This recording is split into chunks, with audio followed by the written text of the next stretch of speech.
I'm going to turn things over to Lindsey. I think most of you know Lindsey. She's exceptionally good at selling Cutco. She sold 40,000 plus. She's the number 43 representative in the country last year. I always get it wrong. So she sold 45,000, number 43 in the company. You know how many people were selling Cutco last year? I think it was like 40 to 60,000 people. That's just absurd that she finished that high. So she's done a ton of like lists, right? And she's an expert. She's truly an expert at selling Cutco. Listen to what she has to say. Lindsey, take it away. Thanks, Mike. So yeah, guys, like lists are important. So I can tell you, looking back on everything that I've sold about 15 homemakers, 2 ultimates, and 1 signature.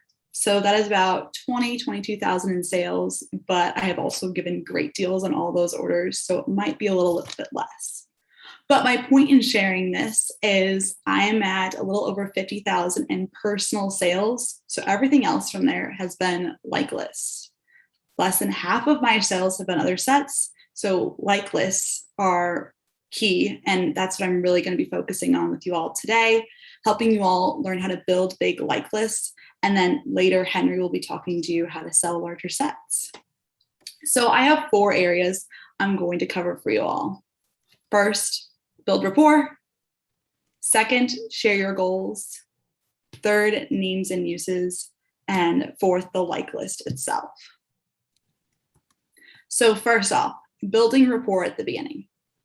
Now I know some of you might be thinking, Lindsey, what does rapport have to do with a like list?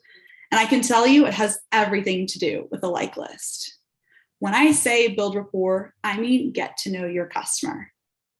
Ask them how their day is, how their week is, how their weekend was, if it's this week, how their 4th of July was, what they're up to, what their kids are up to, what their plans are for the rest of the summer, going into the school year, if they don't have kids, like what their hobbies are, and then build off these conversations. You want to make it very conversational and easy for Mr. and Mrs. Jones. Then ask them what they like to cook. Mr. Jones, what do you like to cook? Mrs. Jones, what do you like to cook? Ask them both individually because at times they might have different answers. If they both say anything, I love to cook. They're like, okay, Mr. and Mrs. Jones, what are your 3 favorite meals?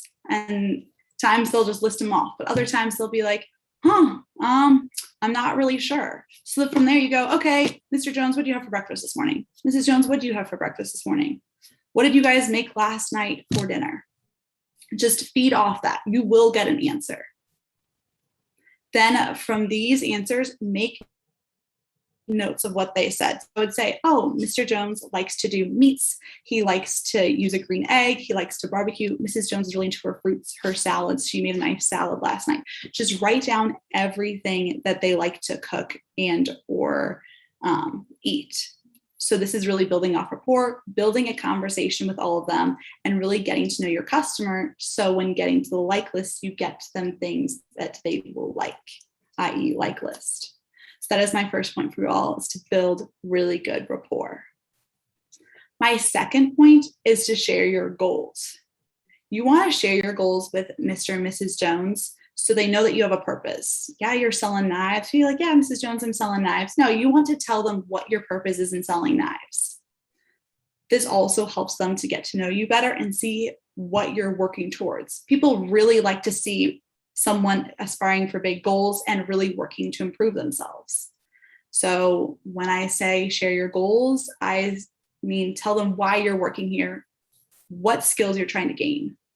Are you trying to gain communication skills, time management skills, learn how to work with different types of people, learn how to sell better and just talk to people and give good presentations? Explain all of that, and people will really dive into your goals with you and really appreciate you just for actually putting yourself out there and growing yourself.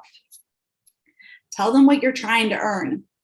President's Club letter, signed letter of recommendation from the CEO of the company, which you can put on your resume for the rest of your life. If you're trying to earn an All-American scholarship, share that with your customers. I shared this on all my demos, and that's how it also helped me to get larger like lists or even like lists because they wanted to help me reach my goal. Also share how many appointments you want to complete between now and the end of August, or now and then upcoming for SC2 push, how many appointments you want to do for the SC2 push, saying like how hard you're working, how hard you're managing your time, and what you're really trying to achieve. This will really help Mr. and Mrs. Jones understand you better and be really present with you during your presentations.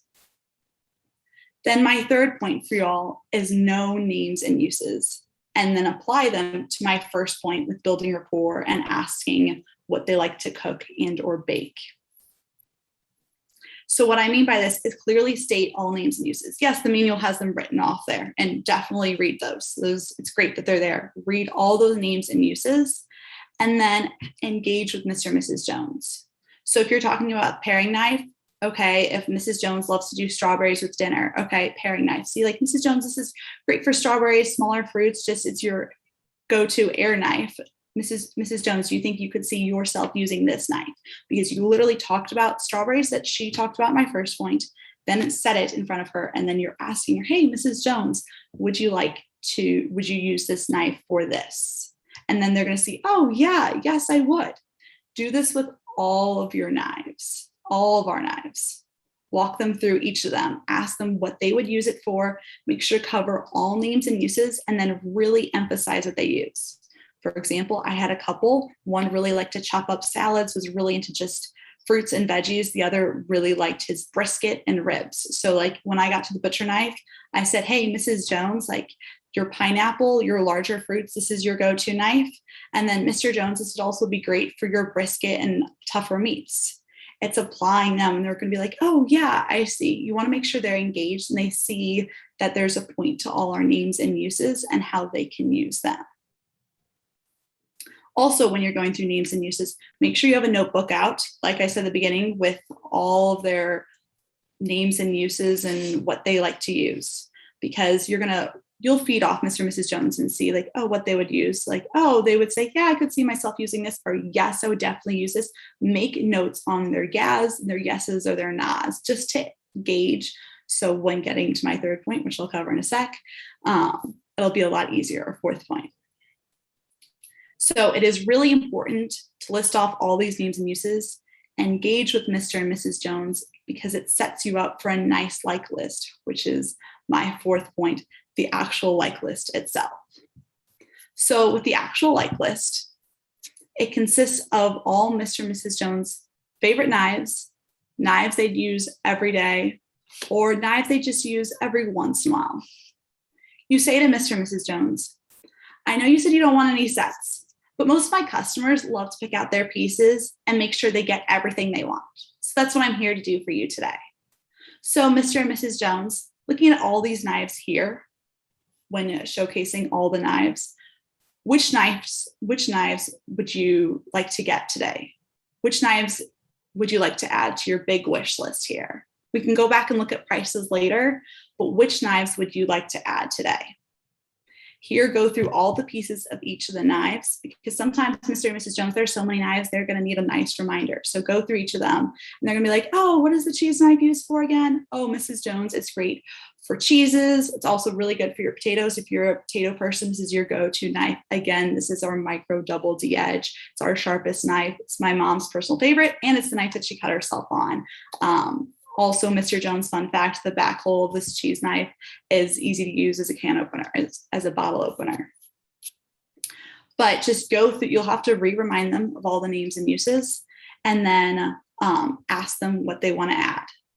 And then at times you'll have to thought jog them more. So, oh, what'd you say with the trimmer? Oh yeah, this trimmer here, it's my aunt's favorite knife. She actually bought 5 because she needed an extra, and then she bought some for her kids. So some use it for a bar knife. She uses it for tomatoes and to cutting fats off meats. Would you like to add this to your cart? If yes, great, Mrs. Jones, how many? It's always important to ask how many when going through a like list, because at times people do want it. I had someone buy 5 shears from me because it was 3 for inside, 2 for outside. So you want to ask how many and know that, give them the option, because at times they're going to be like, oh yeah, I can add a few more. Go slowly during this time with building the actual like list, covering all the pieces. Then once Mr. and Mrs. Jones proceeds to add all the pieces they like to their cart, ask them if there's anything else that they would like. Is there any meat knife that you left off?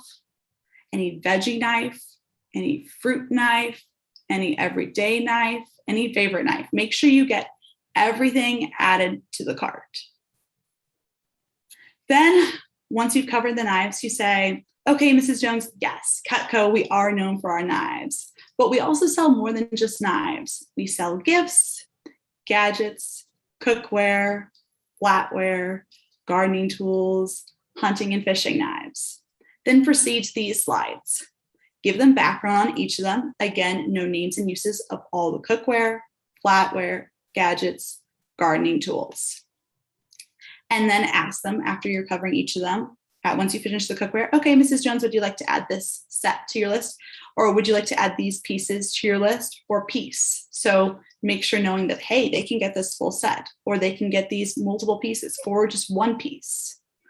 And then do the same thing for our flatware. Then move on to gadgets. Mrs. Jones, I know I already told you about our entertainment pack, but we also have a wine opener and a can opener. Explain names and uses and give examples. Again, for me, my mom loves the can opener, and I also love it. It makes it easier for opening up cans, and you never have to worry about cutting yourself when you're opening up the can. Then ask them, hey, do you want to add this can opener to your wish list today? How about the wine opener? Okay, and then I know we mentioned the entertainment pack. Would you also like to add the peeler or pizza cutter? Just ask them. If they say yes, just add it to the list. We'll cover prices later. And then also, again, ask how many. Make sure you are adding everything to their like list. The ultimate goal of the like list is to build up a huge like list of everything that Mr. and Mrs. Jones likes, wants, and needs. Once you have a complete like list from Mr. and Mrs. Jones, make sure you're physically writing this down. So I have my original Cutco notebook that I started with last fall, and I would write down everything from their list, and then I would check off what they were getting. Then once you have everything written down, give them a price, share them with them, the pay depending on what the payments break down to and the price in full, and then ask them if they'd like to get to that today. If they say no, they are not saying no to Cutco, they're just saying no to the price, so you can just slowly drop down. Then ask questions to Mr. and Mrs. Jones. Be like, okay, Mr. and Mrs. Jones, looking at this like list here today, or your wish list, what are some pieces you could live without today? And then slowly remove them.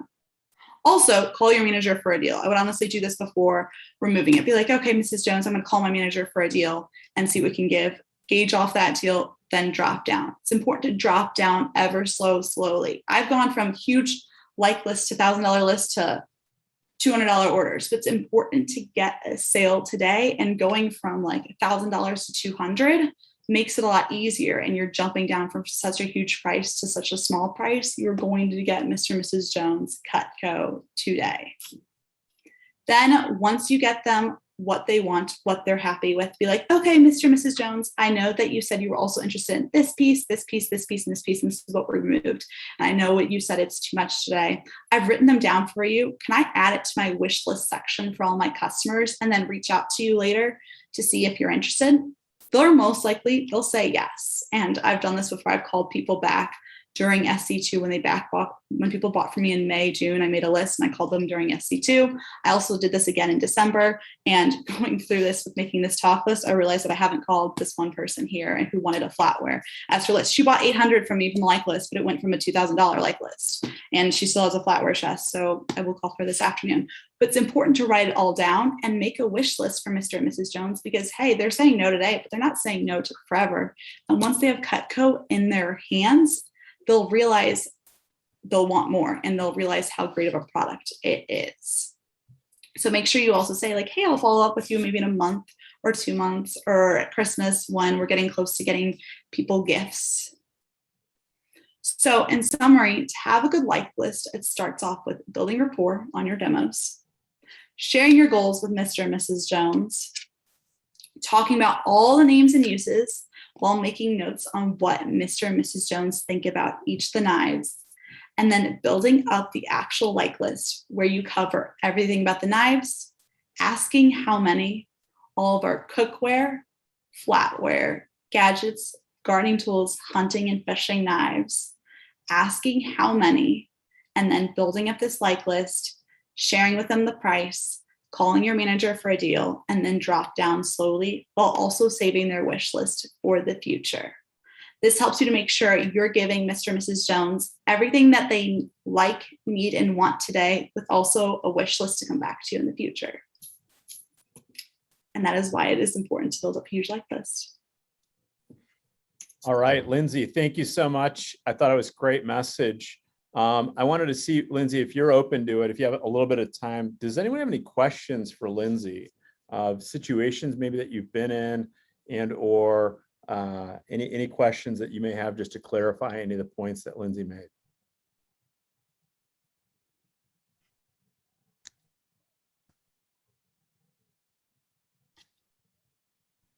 I have a quick question for you.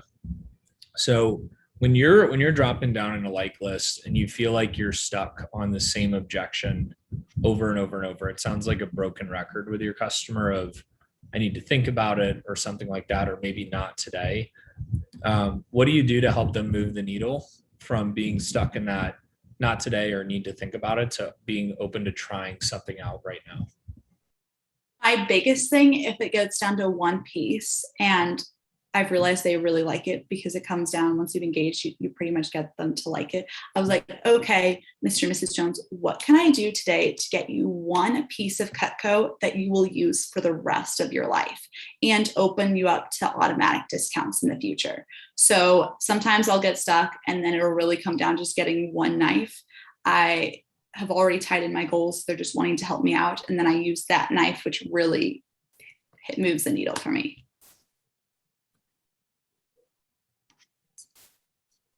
I have a small follow-up. Assuming that goes well and they're on board for the one knife, what's a good way that you found to upsell them after they've said yes to something today, into maybe doing like a buy two free gadget or a buy three get one free?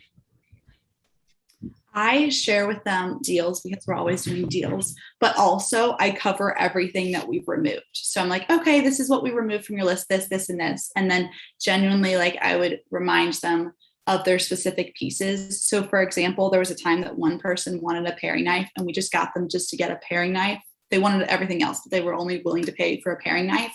And then I mentioned the veggie knife and she knew my aunt.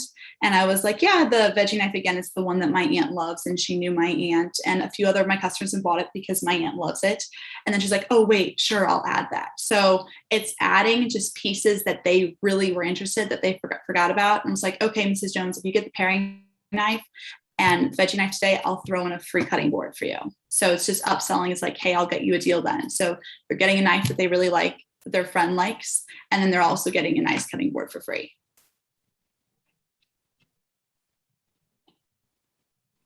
Does that help? Lindsey, I have a question. How do you like share your goals and tie them into that without pressuring them into like paying more? You know what I'm saying? Like, where's the like happy medium there? So I see what you're saying, Michael. So for this, I really, that's why it's important to build rapport first, because you get them comfortable with knowing you. And it's just like a catch-up conversation or really get to know you customer. And then say, I really, really appreciate you taking your time, Mr. and Mrs. Jones. And again, like I said on the phone, you do not have to buy anything. But if you do, just know that you're getting a great product that will last forever. And it will also really help me with my goals, and then go more into your goals. So just remind them, hey, you don't have to buy anything, but this is what I'm working towards. And every appointment matters to me, no matter sale or not. And I know every step of the way will get me to my goals. So there are people who I really got them into my goals. They didn't buy from me, but then it also got me to get recommendations, where this one lady, she didn't buy from me. She gave me 8 recommendations and half those people bought from me. And it was a lot, but it was like, hey, okay, I can't buy anything. The price is too much for me, but I really, really want to help you out. So then it's getting good recommendations. Okay, perfect. Yeah, thank you. Okay. Ideally, again, if you could all be on video, I think that's just the way things go with Zoom calls and such. But thanks for asking the question. Lindsey, let me ask you also a quick question, and that would be, what's your mindset on why you think people end up with bigger like lists? In other words, how do you view the affordability of Cutco to people? How do you view the value of Cutco to people? So there's sometimes your mindset and beliefs going into the demo really shape everything. So correct me if I don't answer your question correctly. So with this, that's when I'm all throughout the demo. For me, I've fallen in love with our forever 4-part forever guarantee. So I really, really emphasize that. Like, I think it's beautiful, amazing. And I really just convey that I'm genuine, I'm real with my customers and explaining that to people. And then, sorry, I'm blanking on the second part of your question. That's actually perfect. Let me have you, can you explain the guarantee to me just from your own, like how would you do it on a demo? And I know I'm putting you on the spot. You haven't done a demo in a while, but this is great because again, Lindsey hasn't done a demo in a while, but how would you explain the guarantee to like a typical customer? Because I'm sure it's going to come across, even if you're not perfect. Yeah. I go straight and excited. Like when I get to the 4-part forever, it'd be like, okay, Mrs. Jones, once it's covering the double D edge and the straight edges, and be like, the best thing about Cutco, and it's my absolute favorite, I love sharing with you all, is our 4-part forever guarantee. Again, like I said, Cutco is one of the only products that you can buy once, use every day, and never have to replace. So our 4-part forever guarantee first consists of Forever Sharpness is the second one. Is there a spider or something?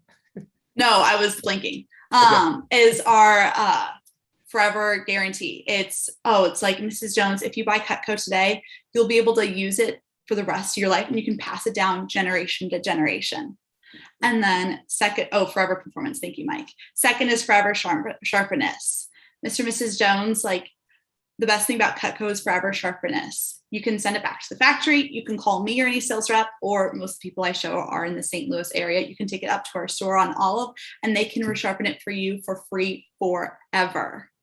Third part is our unconventional use. And then I usually tie in a joke here. If you or your spouse ever use your Cutco and it breaks through unconventional use, like if you're using to cut down a knife for a tree, I have 3 brothers and that's honestly something they would use, and it breaks, Cutco will replace it for half the price. And then our last thing to our forever guarantee is 30-day return policy. And say, Mr. and Mrs. Jones, if you don't like Cutco and it comes to your house, you have 30 days to try it out risk-free. And if you're not satisfied at all, you can exchange it or return it for a full refund. And I really explain that to them so they can get Cutco in their hands. They understand they can pass it down to their kids, and their kids. I literally use their kids line. And then I talk about the Forever Sharpness, and I love the unconventional use line, especially with people who are the families, and usually people laugh with like my brother's line or the tree line. I even talk about my aunt who used one as a screwdriver. So, and how we replace it for half the price and how much of a great deal it is for such good quality. Great. What could you tell about how Lindsey feels about the guarantee?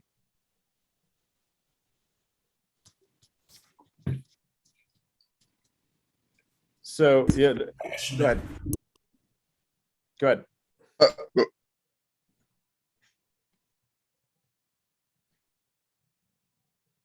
All right. What I could tell is that she felt like she's doing a service for customers.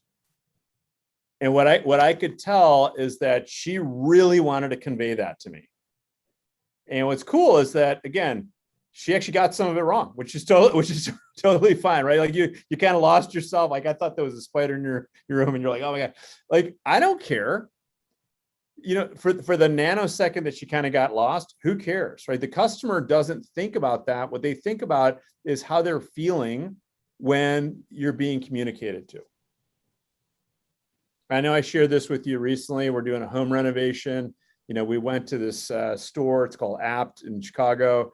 And, we were getting by the way, all of our things work perfectly fine right now. A fridge, a dishwasher, that one was on the fritz a little bit, dishwasher, double oven, and range, and then something else. I don't even remember what else. Like 4 things I think we're getting. Because they gave us some $300 off for getting 4 things. I was like, gee, after $15,000 or $20,000, whatever we're spending, $300 is like a drop in the bucket. Like, thanks for playing. That's kind of how I felt. But here's what I want to communicate to you. There was a point where we were looking at this guy, Dave, as he was like the appliance expert. Right? He was just like, hey, let me tell you why you should get the Bosch dishwasher. He's like, it's, and then he just went off on it. And I was like, all right, sounds good enough to me, because I'm not a dishwasher expert. Does everyone get that? Like, his enthusiasm really mattered. And then I was like, he told us the previous time that he cooked. And I was like, as a cook, do you have a double oven? Would you like it?